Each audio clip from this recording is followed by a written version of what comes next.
Olá, pessoal! Segundo episódio do NutriPod. Estamos aqui com uma palestrante que estará conosco no Congresso Nutri Rio, edição 2025. Referência da nutrição, referência profissional da educação física. Então eu convido a Alessandra Pinheiro, obrigada por estar aqui conosco. Então fala pra gente um pouquinho como foi a sua experiência em estar conosco na primeira edição de 2024 do Nutri Rio. Obrigada pelo convite. Eu sempre falo assim, é honra, mas é verdade, né? Estar aqui nesse podcast, assim, para mim é muito interessante, porque poder falar como foi a experiência de palestrar para mim, primeiro no Nutri Rio, dentro do Estética Rio, né? Mas falar para um público que fala sobre a mulher de forma geral, porque a gente está falando aqui de estética e nutrição. Sim. Então não tem como você separar essas duas áreas, né? E trazendo um pouco aqui da Alessandra, né, com relação à formação, e fiz uma pós-graduação em nutrição esportiva e estética. Não tem como desassociar. Então, ser convidada para estar dentro desse evento foi para mim incrível. Subir no palco para falar sobre saúde da mulher, 40+, menopausa e climatério, emagrecimento e hipertrofia. Então, eu acho que trazer esse universo para as mulheres de forma que elas se identificassem com essa fala, porque não é distante, é real. Sim. Né? Isso é uma condição que chega para todas as mulheres, a menopausa. Então, quanto mais a gente falar sobre esse tema, mais elas conseguem se conhecer, entender esse universo e partir do ponto de que, assim, tá, agora eu tenho que me cuidar. Eu sempre falo que não tem plano B depois dos 40 anos, porque o plano B é fazer o plano A dar certo. Então, assim, não tem uma outra opção. Só que elas não tinham esse conhecimento do que estava acontecendo. Então, quando você traz o que está acontecendo, elas começam a entender. Então, eu ali palestrando, eu vi aqueles olhares assim, nossa, me identifico, essa sou eu, essa fala é para mim. Sim. Essa interação foi uma energia incrível, né? Eu achei maravilhoso. E aí, foi um sucesso, né? A palestra foi um sucesso, sua aula foi um sucesso. Então, estará conosco novamente na edição 2025. Bom, que convite. E a edição de 2025, ela vem com algumas novidades. Casa nova, 3 dias de ciência, inovação e tecnologia dentro da nutrição e dentro da área da educação física também. Fala pra gente um pouquinho o que você está pensando, e aí é óbvio que a gente vai falar quem é a Alessandra, histórico de tudo que você tudo que você construiu nesses anos de profissão. Fala pra gente um pouquinho. Então, para falar um pouquinho da Alessandra, né? Minha primeira formação é educação física, então eu sou profissional de educação física. E como atleta profissional também, eu sabia que a nutrição em algum momento ia entrar na minha vida, porque além de ser atleta, eu também fui treinadora de muitas atletas, então eu estava envolvida nesse universo. E além disso, né, o estilo de vida saudável, que é uma vida que eu tenho independente do palco. Sim. Então eu fui buscar na teoria o que eu já tinha na prática para que ambos corroborassem um com o outro, né? Ou trouxessem até mais dúvidas, né? Porque às vezes, quanto mais estudar, mais dúvidas a gente tem. Nossa, será mesmo?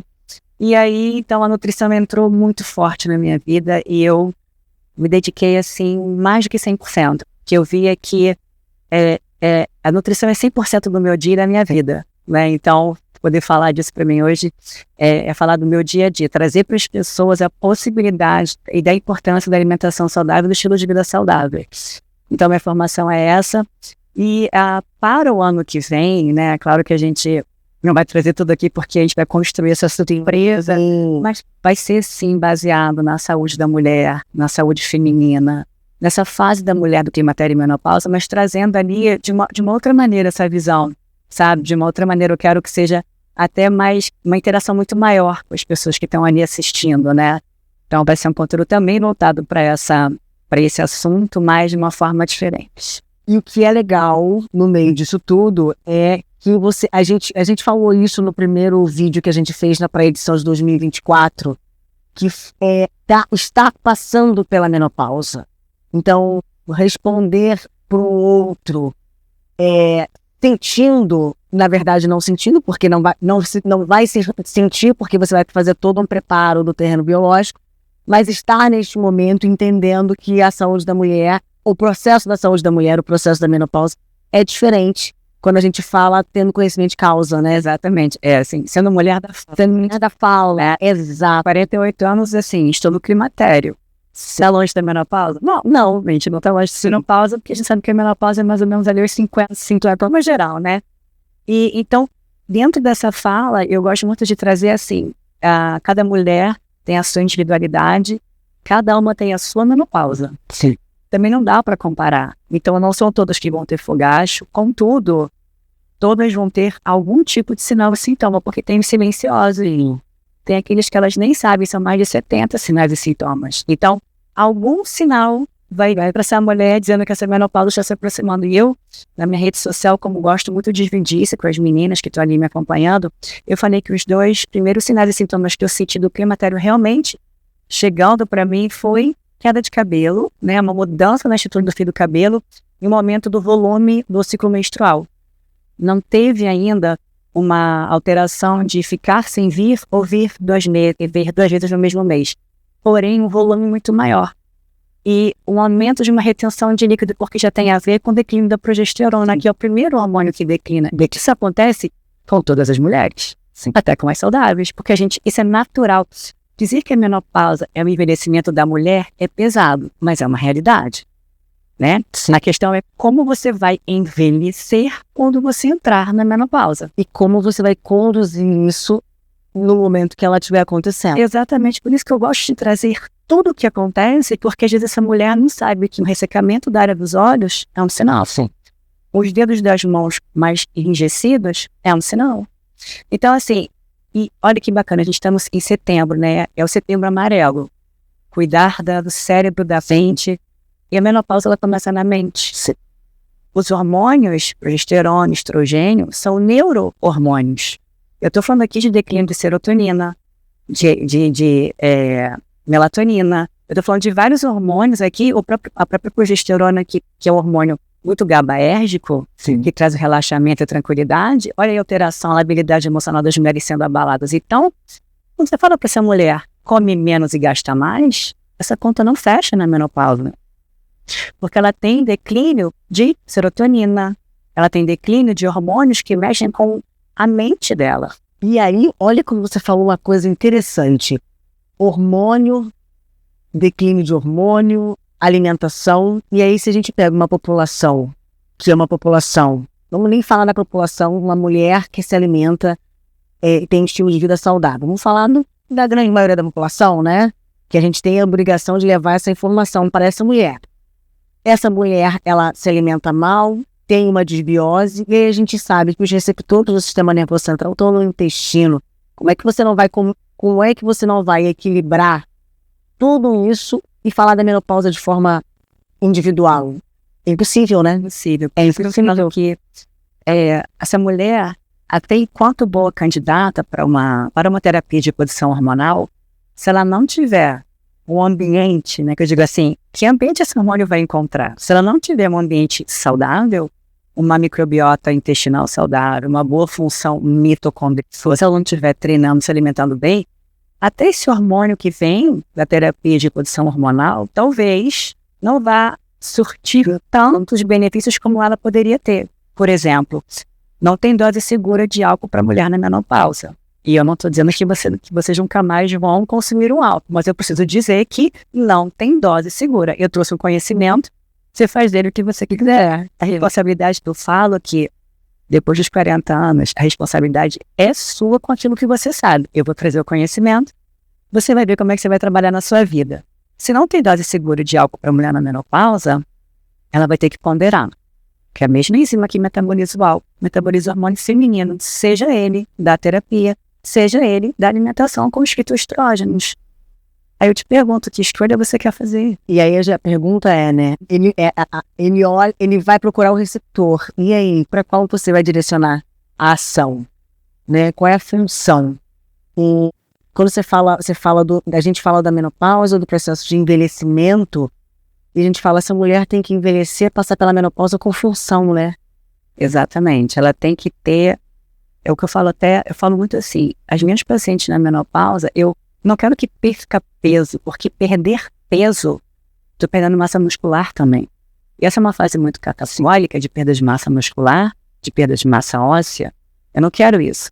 Eu quero melhorar a eficiência do metabolismo dessa mulher, para que ele fique exatamente eficiente para queimar essa Funcional. exatamente. Falei isso outro dia num podcast meu. Funcional. Então é isso. Então, trabalhar com essa mulher na menopausa para o emagrecimento é melhorar o metabolismo dela. Esse metabolismo energético, a gente está funcional. Então, é preciso fazer o quê? Cuidar da mitocôndria dessa mulher. Foi até tema da minha palestra agora esse ano, que eu falei, menopausa é músculo e mitocôndria, né? E microbiota intestinal. Então, você pensa em menopausa com a letra M, não vai esquecer mais músculo, mitocôndria e microbiota intestinal.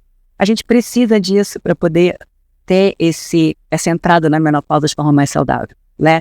Músculo, marcador de longevidade. A gente sabe hoje o quanto o músculo é importante, principalmente para essas mulheres. De novo, falando do setembro aqui amarelo, né? O músculo produz uma exercina, né? Uma miocina, que é a irisina, e que além de fazer um amarronzamento do tecido branco, né? Trazendo mais mitocôndrias e fazendo esse tecido branco ficar um tecido bege, tem mais mitocôndrias, ele fica mais capacitado de oxidar gordura. Então, melhora o metabolismo dessa mulher. A irisina no nosso cérebro, ela ajuda a melhorar essa função, ela faz uma neurogênese, ela ajuda na neuroplasticidade. Então, olha a importância da massa muscular que vai muito além da estética. E óbvio que quando você tem saúde, bem-estar e função, você se olha diferente no espelho. E aí a estética ela vai vindo como a cereja do bolo, complemento, né? Mas essa mulher ela tá saudável. Bom, então falando da mulher e falando de tudo isso que a gente está abordando dentro do teu trabalho, que a gente acaba entendendo da importância do exercício de força e resistência, da importância da alimentação e da suplementação dessa mulher na menopausa, a gente entende que, assim, é um resultado diferente quando você tem uma paciente que faz todo o dever de casa e a paciente que não faz. Fala um pouquinho disso pra gente. Eu acho que, no fundo, assim, todo mundo sabe o que tem que fazer, né? Eu sei, mas o problema é começar. Eu acho que essa decisão que eu sempre comemoro cada mudança pequena, que parece pequena para elas, mas eu vejo uma dimensão muito maior, né? Então eu gosto de amplificar a mudança para elas entenderem a dimensão do resultado. Porque pode parecer muito pouco nessa paciente que nunca fez dieta, em vez de começar com uma dieta quantitativa, você começa com uma dieta qualitativa. Ela só passa a se alimentar melhor e ela começa a ter resultado. Aí, com esse resultado, ela fala, tá, agora eu quero fazer a quantitativa, né? Então agora eu quero começar a contabilizar essas calorias, quero entender um pouco mais, quero melhorar o meu corpo, né? Então, uma vez eu atendi uma paciente e no relatório, no questionário, perguntei assim, qual é o seu objetivo? Ela falou assim, voltar a ser quem eu era. Mas não é fisicamente que ela queria dizer. É ter aquela vontade de viver. Que ela falou, a menopausa está me tirando a vontade de viver. Então eu escuto isso, me dói. Porque eu falo, nossa, como que eu vou ajudar essa mulher? E essa consulta sai do cardápio, sai da planilha de treino e entra naquela conversa humanizada. Eu tenho que resgatar essa mulher que está dentro dela, que nem ela sabe que está ali. Eu tenho que ajudar ela a ver essa mulher. Então, eu acho que a menopausa, tratar uma mulher na menopausa, é muito mais do que você falar para ela come menos, gasta mais, ou suplementa com isso aqui. Isso faz parte, mas às vezes é um primeiro resgate dessa mulher dentro dela, para ela acreditar que ela continua tendo uma ótima vida após a menopausa. Porque, veja, 50 anos, se você menopausar, qual é a nossa expectativa de vida aqui? Até os 80, 90? 90, né? Como que vai ser esses próximos anos se você está se deixando levar, né? Você está se abatendo cada vez mais. Eu falo, gente, tem tanta coisa para vocês viverem. Só que vocês têm que querer buscar essa vida. E é a melhor fase, né? Eu falo eu falo porque realmente eu tenho essas pacientes que me dizem, eu me descobri depois da menopausa. Como não tem escolha, ou você se cuida ou você se cuida, quando você vê o resultado, você fala, caramba, eu nem sabia que eu podia ir tão longe. Mas é porque nunca fez antes. Sim. Então, como agora não tem escolha, eu tenho que fazer. E é claro que você vai associando uma alimentação adequada, o exercício, que é o treino de força incondicional, o treino de força. Você pode associar todos os outros que você queira fazer, que é lúdico, eu acho o máximo. Treino de força, no mínimo 3 vezes na semana. A suplementação adequada, individualmente planejada, dentro daquilo que for necessário você não vai ter estética junto. Óbvio Você que vai tá construindo e a estética vem. Mas se você pensar ao contrário, você não garante ter saúde nessa estética. Sim. Então, a primeira coisa na menopausa não é pensar na estética, é pensar em ter saúde. A consequência desse cuidado é essa estética. Claro que, gente, que mulher que não quer se sentir bonita em qualquer década de vida. Só que a decisão que ela toma após os 40 muda todas as próximas décadas de vida dela. Sim. Então começa agora. Poxa, Lê, mas eu tenho que, tô ouvindo você falar, eu tenho 60 anos, não posso começar? Começa agora. Mas começa. Nunca é tarde, né? Sim. Para dar o primeiro passo. Sim. Mas começa. Eu acho isso interessante, porque a mulher ela acaba se culpando por não ter feito, né? É uma característica, né? Já que eu não fiz, ela se culpa por não... Acho que é um ponto de não se culpar. Esquece o que passou e retoma esse processo a partir do agora. E aí ela vai entender que ela pode ser, aos 60, ter uma qualidade de vida muito melhor do que, de repente, ela teria aos 20. E olha que interessante que você trouxe. Vou pegar a sua fala aqui, Ingrid. O problema da mulher identificar que ela está no climatério e menopausa, entender os sinais e sintomas, é porque a mulher, ela sempre dá conta de tudo. Não, eu dou conta de tudo. Se eu estou cansada, não importa, eu vou trabalhar numa casa, vou cuidar de filhos, de marido, vou no mercado, eu volto, eu estou exausta, mas é porque é assim mesmo. Não é assim mesmo. Então, como a mulher é multitarefas, ela passa a vida inteira sempre cuidando de tudo, e mulher cuida de tudo mesmo, sabe? Ela dá um jeito, ela vai atropelando os sinais e sintomas, ela não entende que esses agora são característicos de uma fase que está chegando para ela, que ela precisa ser a número 1 do dia. Eu falo que a menopausa é igual o avião caindo. A hora que cai a máscara, primeiro bota em você, depois só o resto. É assim na menopausa, olha só, acordou de manhã, bota a máscara. Depois você cuida da casa, do filho, do marido. Eu não estou dizendo que eles não têm importância, mas se você não se salvar, o avião não vai cair. Sim. Então é isso. Eu tenho que trazer, eu sempre gosto da minha palestra, eu falo assim, eu vou associando para elas entenderem. Sabe quando cai a ficha? Sabe? Tá bom, você é um carro. Você está sentado aqui. A gasolina que você bota ali dentro, que é o motor, é você que vai escolher. Que gasolina que você bota? Água ou uma gasolina bacana, aditivada? A hora que você vira aquela chave lá, que é o treino, quem vai virar aquela chave? Não é você? Sim. Quem bota o carro na rua, não é você? A gente é só condutor. Eu falo para você, a estrada é essa, mas quem vai ter que abastecer o carro, ligar a chave e andar é você. Esse é o climatério. A menopausa é o avião. Acordou de manhã, bota a máscara. Porque elas têm que entender a importância de se cuidar. Porque senão, esses sinais e sintomas vão sendo atropelados e quando elas veem, elas já estão num momento muito complicado de saúde. A menopausa é estilo de vida também. Sim. Claro que tirando uma menopausa que vem antecipada por uma condição clínica, cirúrgica, medicamentosa, o estilo de vida pode antecipar uma menopausa. Sim. Então, por isso que é interessante trazer essas informações para que vocês previnam a antecipação. Previnam a antecipação. Se preparem para quando ela chegar. Né? Se prepara para ela chegar e aí ela passa lindamente, você não percebe ela passar e se sente bonita com a experiência que a vida te deu durante seus 50 anos e com uma qualidade de vida que você está gerando para você, para suas próximas décadas. Isso é só um pouquinho do que nós estamos trazendo na edição de 2025 para vocês. As inscrições do Nutri em Rio, edição 2025, já estão abertas. Os palestrantes serão todos referências nacional e internacional, conteúdo científico de ponta. E não poderia encerrar esse podcast hoje sem dar um presente para a Alessandra. Alessandra, esse é um presente do Congresso Nutri em Rio para você lembrar da edição que a gente está construindo com muito carinho de 2025.